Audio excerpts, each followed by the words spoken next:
I've got a whole bunch of stories here that are going to illustrate women's pride and how important it is to them to. It's almost like saving face, but it's ridiculous face, which you guys will start to understand when we sort of go through these stories. I think the best one to start with is the one from Ryan's practice before I get into these other ones over here, because it exemplified something very, very interesting. He was talking about this gal who was living with a guy rent-free, didn't cover any of the expenses, food, utilities, nothing like that, rent or anything like that. And she left him in her mid-30s, I think it was about 35, because she was unhappy that he had asked her to chip in with the laundry. I think if I remember correctly, the request he made was to do every other load or something like that. Just call it 50% of laundry. And in her mid-30s, she wants to know the fastest way to find a husband and have a family.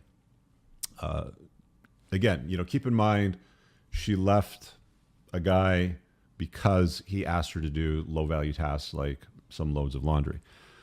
So Orion broke it down in a mathematical equation. I'm not going to do it that way, but the TLDR version, hopefully he'll republish the video. Maybe it needs an edit or something like that. But the TLDR version of it is, she was making like 75 grand a year living scot-free with this guy, wants a family and kids, but left him because of pride, because he asked her to contribute to the household.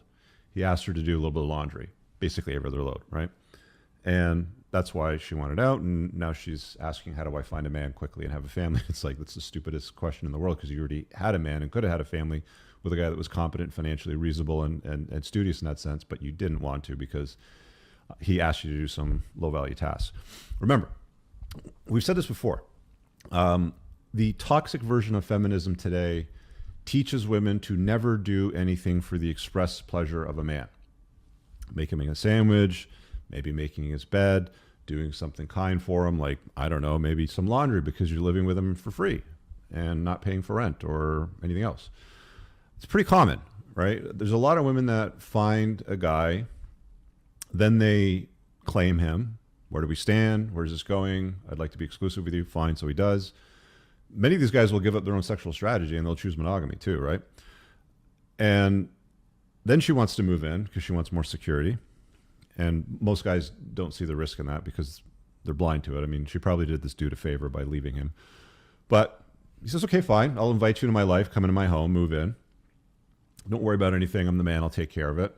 And then eventually he'll say something like, I'm taking care of everything here. It'd be great if maybe you could do some laundry from time to time. And then because of pride, she'll say, fuck this, I'm out. And now she's in a scenario where she's got no dude. She's got no real rapid prospects to have a family and kids. Because let's be honest, a woman at 35 is pretty much at the end of her reproductive life cycle. Like, not very many women have healthy children after 35, 40, so on and so forth.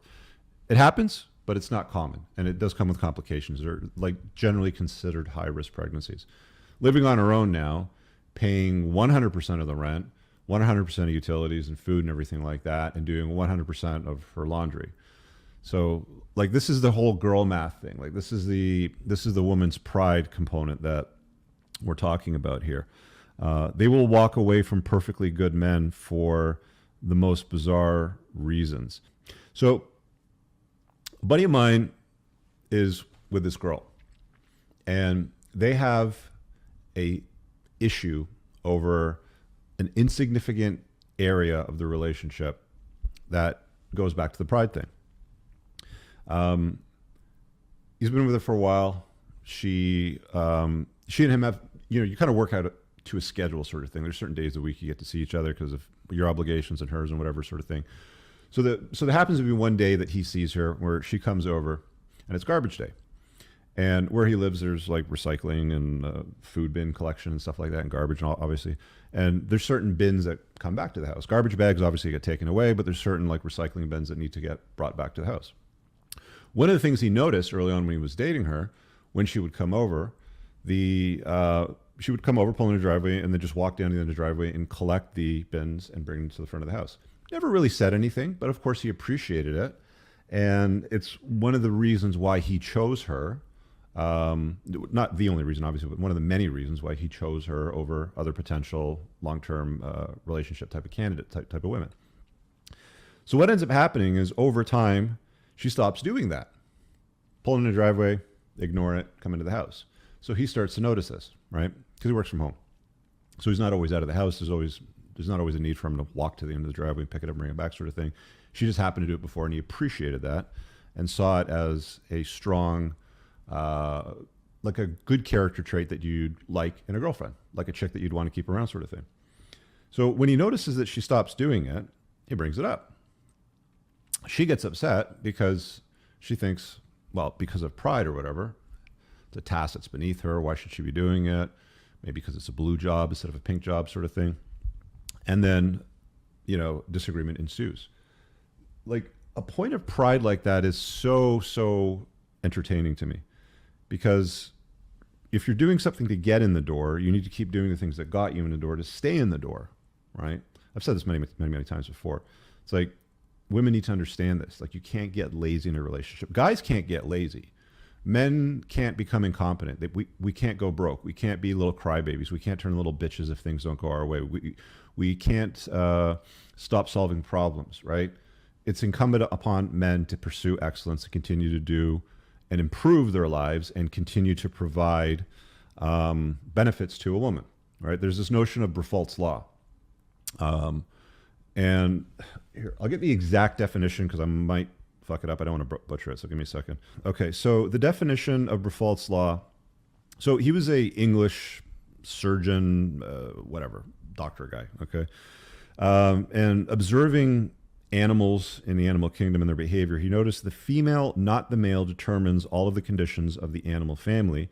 Where the female can derive no benefit from association with the male, no such association will take place. So primates, gorillas, bonobos, whatever. It's very common throughout the animal kingdom. If the male isn't providing continuous benefit to the female, she doesn't see any reason to stick around, so she bounces.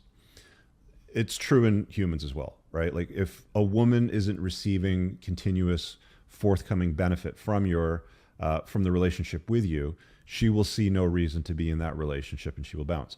This is an uncomfortable truth. Women don't like hearing this. They will argue that it's not true. Oh, but men do it too, blah, blah, blah. All of that's bullshit. The fact of the matter is, this is factual and true. It's a statement of fact. Animals throughout the animal kingdom, humans inclusive, if the female does not derive any benefit from being in that relationship, she will find somebody else. So we have a strong burden of performance on our shoulders, right? All this guy was asking this gal to do when it comes to the garbage was just, hey, do me solid. I liked that you did that. It shows me that you give a fuck. It also shows me that you're not going to drive over it when you back out over the driveway, in the morning, sort of thing. It's just kind thing to do. It'd be cool if you continue to do it, right? But disagreement, will ensue from, like, this is the level of pride that, and women will never see this. You can legit talk to a woman straight in the eye and explain these things to them, but because of another thing that's true about female nature is their solipsism. And all that means is they can't really envision anything past their own world, right? Like, they only view the world from their own shoes. They'll never be able to walk a mile in somebody else's shoes, sort of thing. I think men are far better at that, and they're not uniquely solipsistic the way that women are. I think we all have a little bit of selfishness, to some degree, but selfishness and solipsism isn't really the same thing. Let me share another story. There was this gal that broke up with a guy because, let's just use something simple, so easy math. We'll say he was making $100,000 a year. She was making $20,000 a year. Okay, so he's making significantly more. So let's just use an 80-20 split. Keep it simple like that. Because he was making a lot more money, she had argued when she claims him, then she wants to live with him, sort of thing, as many men do. Fine, sure, let's move in together. And then they have to figure out how they're going to take care of the rent and the utilities and the food and all that sort of stuff. And some guys just do some shit like, I'll just cover the rent, you get the food, sort of thing. Because you like to cook up, so you just take care of the groceries. Some couples, when they live together, they'll be like, all right, well, because I make a lot more money than you, I'll pay 80% of the rent, you pay 20%. Or I'll pay 80% of the grocery bills, you pay 20% of the grocery bills. And they'll sort of split it up that way. But because structures like that have been set up in the past, I've seen women also leave those relationships too. Right? It's like, well, I was expected to contribute, 20, 30, 40, whatever the percentage happened to be based on my income, which you think would be reasonable and fair, because isn't that what feminism wanted? It wants equality. Isn't that what equality, like, it's not actually equality if you're splitting it 80-20, but 50-50 would be equality. But it's just like, you get the point, right? But that wasn't good enough. So now she bounces and moves out, and she's basically paying for everything herself, 100% of it. Funny story that I came across when I was dating this gal a number of years ago, single mommy story. This pride story is hilarious. I'm dating a single mommy years ago. I don't know, 2014, 15 or something like that, 13 even. And so I get a cottage in the summer because she wanted to do the whole blended family thing. It's like, oh, you have a daughter, Rich, and I've got a couple boys. It's, it's some shit together, right? Stupid me. Okay, okay, George, that seems like a good idea. Plugged in still. So I go get a cottage rental. It's on an island. There's obviously a boat involved from where you park and where the cottage is on the island. You guys in the States, my American friends will call them lake houses. Same thing, tomato, tomato. Go out in the morning, do some tubing, rip around. Kids are laughing, good stuff. Come back, chill out, have a few drinks, snack, sitting on the dock, sunning. One of the kids goes, the older one, he goes, hey, let's go tubing again. Okay, no problem. Here's the problem though. Boat's out of gas. There's some canteens up there, and we're gonna have to top up the gas tank. And because you're a young man, I'm gonna teach you how to do that, right? Because that's just who I am. Kid freaks out. Oh, talking to me mean, whatever, stuff like that. Runs up to the fucking cottage, starts crying. Everybody else goes up, other brother, the mom, blah, blah, blah, blah. Pride. I didn't do anything wrong there. In fact, if anything, I'm about to teach what at the time was a brat, how to top up a gas tank in a boat. Kind of like a manly skill, something you'd think a 12 or 13-year-old kid should learn at that point. I seem to remember around that age, I was definitely, by the age of 10 or 11, I was cutting my dad's lawn all the time. Lawnmower's out of gas, I had to fill it up, put the gas canteen away, the cherry can, screw it back on, resume cutting, sort of thing. So it's my opinion at that time as an adult and as a parent to my own kid that a boy needs to learn this useful skill. Disagrees, has a hissy fit, spaz, goes up the house. Mom's pride kicks in now because the kid has a bad, reaction to it, like he's allergic to accountability and doing something that would make him a man, right? Mom throws a big spaz. You got to apologize to him. You can't talk to him that way, blah, blah, blah. I was at the point where it's like, I'd seen that movie before, and I was just like, no, I'm not going to apologize for that. It's a very simple task. It's something that you should support me on. If you want to get him down here, let's get it done. If not, I'm happy to take you back and, you guys can leave, sort of thing. Guess what they chose? Leaving because of pride. That's how strong pride is for women. Incidentally, by the way, a couple of days later, trying to fix that debacle, as one typically does when you ego invest into something, another fight ensues over the kid's bratty behavior. She goes out that night and goes out to a club with her friends and bangs the dude, stays with him overnight, bangs him again, bang, bang, bang. Lies to me about it, sort of thing. So this is the point of women's pride. It is that powerful. It is that strong. It is that big piece of their persona, of their personality, that it really just sort of like controls decision making, and in many degrees, in many instances, bad decision making. I really hope you guys enjoyed that clip. If you want to watch the full length podcast, you can find that over here, that clip's from. If you're newer to the channel, make sure you hit subscribe over here, and pinned down below in the top comment, you'll find a bunch of useful links to my website, my supplement line, books, and a bunch of other stuff. Have an amazing day. Peace out.